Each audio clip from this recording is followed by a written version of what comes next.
Hi, this is Carl Hilker with Focus on Energy. And for today's Focus Friday 5, I'll be sharing 5 quick tips for saving energy, money, and improving your comfort during Wisconsin's cold winter months. If you have any questions along the way, drop them into the chat box and we'll get back to you. So, with that, let's jump right in and talk about tip number one. So, tip number one, it's an easy one, but it might seem a little counterintuitive. And that is how we can go about utilizing our ceiling fans in the winter months to help maintain a comfortable temperature setting.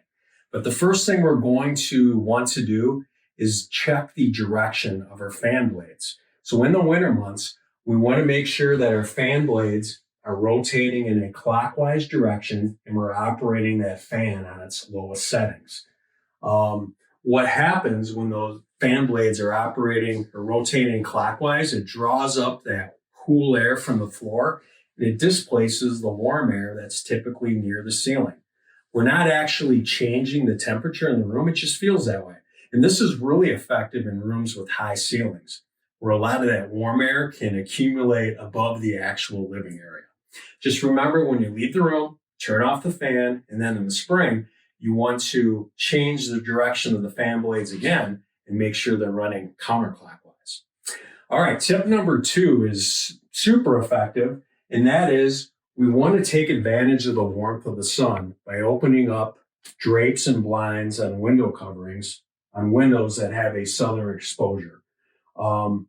This particular room receives sun throughout the late morning, early afternoon, and just by having the drapes open, this room can be literally 3 to 4 degrees warmer than other rooms in the house. The other thing that the warmth of the sun does, it heats up the glass in the windows and it helps eliminate that window condensation that's really prevalent during the winter months. Just remember in the evening, when I draw those drapes shut again, just provides a little bit of additional insulation during the evening when we're sleeping. There you go. So tip number 3, let's head over to the thermostat.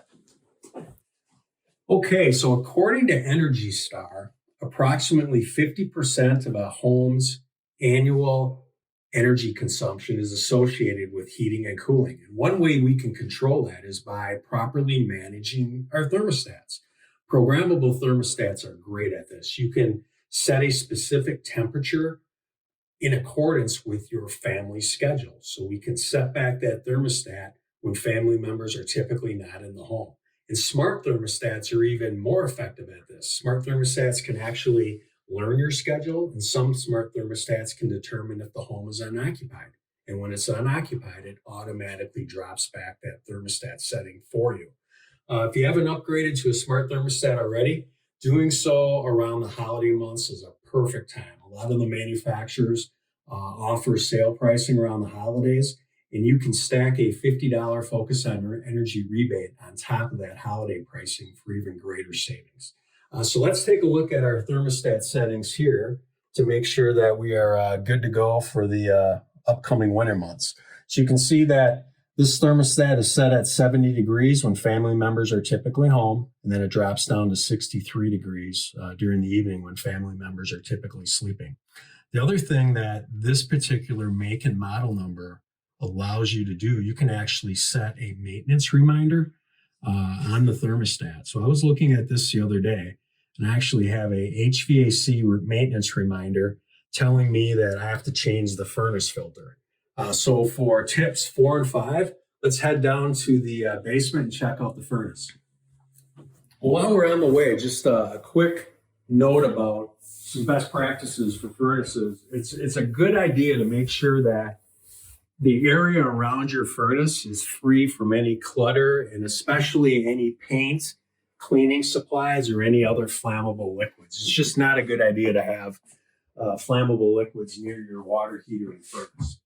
All right, so here we're at the furnace area, and for tip number 4, we want to make sure that we're changing our furnace filters on a regular basis. It's a really easy thing to do, but it's also a really easy thing to forget. Check these on a monthly basis. They do get dirty, and when they get dirty, they simply have to be changed. The dirtier a filter is, it just means that your furnace is running harder than it needs to be. So changing this filter, it's super easy. We just slide out the old filter. You can see it's, rather dusty. And here we have a new filter. Putting that new filter in, it's as easy as removing it. It just slides back in. So there you go. That's tip number 4. Our final tip also is associated with the furnace. It's a really important one. We want to make sure that we're having our furnace inspected by our local HVAC contractors on an annual basis. The HVAC contractors, they'll clean the unit, they'll check the burners, they'll make sure that the fans are running effectively, and basically they're optimizing the system, making sure everything's running in accordance with manufacturer specifications. All designed to give you some peace of mind as you enter into the winter heating season. Hopefully you can avoid some unnecessarily costly repairs, especially when it's super cold out.